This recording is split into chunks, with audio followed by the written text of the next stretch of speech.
Bismillahirrahmanirrahim. Assalamualaikum warahmatullahi wabarakatuh. Terima kasih kepada seluruh pemirsa dimanapun berada. Tentu saya sangat mengapresiasi karena kita lagi menyempatkan waktu untuk membuka salah satu channel YouTube kita ini, Mr. Koronis, komunikasi romantis dan humanis. Para pemirsa sekalian, tentunya selalu saya ingatkan bahwa channel YouTube kita ini tentunya selalu berbicara tentang fenomena-fenomena komunikasi. Iya, dimana kita tahu semuanya bahwa komunikasi ini bukan tentunya hanya ditonton atau yang jurusan komunikasi yang harus belajar tentang komunikasi, tetapi seluruh aspek kehidupan pasti dia selalu terkait dengan persoalan komunikasi. Baik para pemirsa sekalian, saya pernah sampaikan bahwa komunikasi juga itu tentunya harus dimainkan oleh ahli-ahli politisi kita ya di gedung DPR MPR sana. Lebih dari itu, para hadirin sekalian, pada kesempatan ini kita akan berbicara tentang komunikasi demokrasi. Ya, kenapa saya katakan komunikasi demokrasi? Karena tentu kita pahami bahwa pada tanggal 15 September itu adalah merupakan Hari Demokrasi Internasional. Oleh karena itu di bulan September ini saya pikir ini momennya kita akan bahas tentang persoalan demokrasi yang saya beri judul komunikasi demokrasi. Bagaimana itu demokrasi ya? Tentu kita sudah paham bersama bahwa demokrasi itu dia berasal dari bahasa Yunani kuno, yaitu dia berasal dari kata demos dan kratos ya. Demos yang tentunya berarti rakyat ya, sedangkan kratos itu yang berarti pemerintah.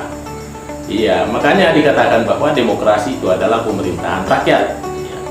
Ini tentunya menurut Kamus Besar Bahasa Indonesia bahwa demokrasi itu adalah pemerintahan rakyat. Kenapa dikatakan pemerintahan rakyat? Karena rakyatlah yang berdaulat. Karena rakyatlah yang selalu diikutkan di hampir seluruh kegiatan-kegiatan ketatanegaraan. Tentu kita lihat ketika pemilihan presiden, maka tentunya harus rakyat yang dilibatkan. Ketika kita pemilihan gubernur, pemilihan bupati atau kepala daerah, bahkan sampai pemilihan RT pun kita libatkan tentunya adalah rakyat. Kita tentu bagaimana merawat aspirasi daripada rakyat itu, bagaimana kita menjinakkan suara-suara daripada rakyat itu. Makanya demokrasi dikatakan pemerintahan rakyat. Hadirin sekalian yang berbahagia, tentu saja bukan hanya versi Kamus Besar Bahasa Indonesia tentang demokrasi, tetapi tentunya filsuf-filsuf kita yang terdahulu tentunya juga mendefinisikan tentang demokrasi. Tentu kita lihat seperti Abraham Lincoln ya, juga dia pernah mendefinisikan tentang demokrasi itu. Di samping itu ada juga Aristoteles ya, tentu kita kenal semua. Ada C.F. Strong, ada Harry Saucy, ada Montesquieu ya, Montesquieu. Ya. Pada kesempatan ini tentunya saya tidak bahas secara keseluruhan tentang tokoh-tokoh ini, tapi saya hanya berfokus kepada satu pendapat tokoh itu, yaitu Montesquieu ya, atau Montesquieu. Apa yang dikatakan oleh Montesquieu ya, bahwa demokrasi itu adalah sesuatu yang punya kekuasaan mutlak terhadap negara ini. Dia membaginya menjadi tiga ya. Ini menurut Montesquieu tentang demokrasi. Yang pertama ada namanya lembaga legislatif ya. Yang kedua tentunya ada yang namanya lembaga eksekutif, dan yang ketiga ada yang disebut dengan lembaga yudikatif. Apa yang dimaksud dengan lembaga legislatif? Ya, tentu kita sudah maklum bersama bahwa lembaga legislatif itu tentunya adalah sebuah lembaga yang dipercayakan dalam sebuah negara untuk bagaimana dia bisa membuat undang-undang atau merubah undang-undang, kemudian mengesahkan undang-undang itu. Ya, itulah fungsi daripada lembaga legislatif. Kemudian siapa di sana anggotanya lembaga legislatif? Tentu adalah semua anggota DPR. DPD, ya, keseluruhan itulah disebut dengan anggota MPR. Itulah yang termasuk anggota-anggota daripada badan legislatif itu. Kemudian yang kedua tadi adalah lembaga eksekutif.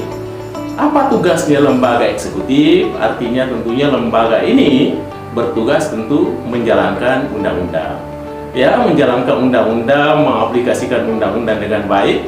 Tentu dalam hal ini yang paling berkompeten menjalankan undang-undang tentunya adalah pemerintah. Dalam hal ini adalah presiden, kemudian didampingi oleh wakil presiden, dan kemudian ditambah dengan menteri-menterinya. Kemudian yang terakhir, yaitu lembaga yudikatif. Apa itu lembaga yudikatif? Lembaga yudikatif adalah satu lembaga yang dipercayakan untuk mengontrol jalannya undang-undang, mengawasi jalannya undang-undang.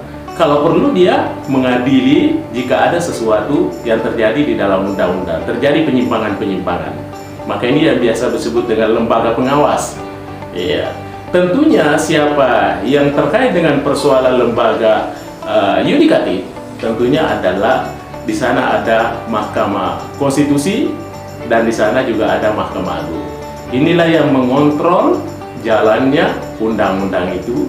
Apakah undang-undang yang dilaksanakan itu sudah dilaksanakan dengan baik atau tidak? Apakah dalam pelaksanaannya terjadi sebuah penyimpanan atau tidak? Maka inilah fungsinya lembaga yudikatif, dalam hal ini Mahkamah Agung dan Mahkamah Konstitusi. Baik para pemirsa sekalian, saya berpikir inilah yang sempat saya sampaikan terkait dengan persoalan demokrasi sebagaimana yang disampaikan oleh Montesquieu, ya, bahwa kekuasaan negara itu dibagi tiga tadi. Yang pertama adalah lembaga legislatif yang fungsinya untuk mengatur undang-undang, mengesahkan undang-undang atau membuat undang-undang. Kemudian yang kedua adalah lembaga eksekutif, dalam hal ini adalah presiden sebagai pelaksana undang-undang. Dan yang ketiga adalah lembaga yudikatif, yaitu adalah lembaga yang dipercayakan untuk mengontrol atau mengawasi, bahkan mengadili jika terjadi tentunya penyimpangan-penyimpangan di dalam undang-undang. Baik para pemirsa sekalian, inilah yang sempat saya sampaikan. Terima kasih atas segala perhatiannya. Jangan lupa Mr. Koronis, komunikasi romantis dan humanis. Demikian, terima kasih. Hadanallahu wa yakum ajmain. Wassalamualaikum warahmatullahi wabarakatuh. Mr. Koronis. Jangan lupa like, komen,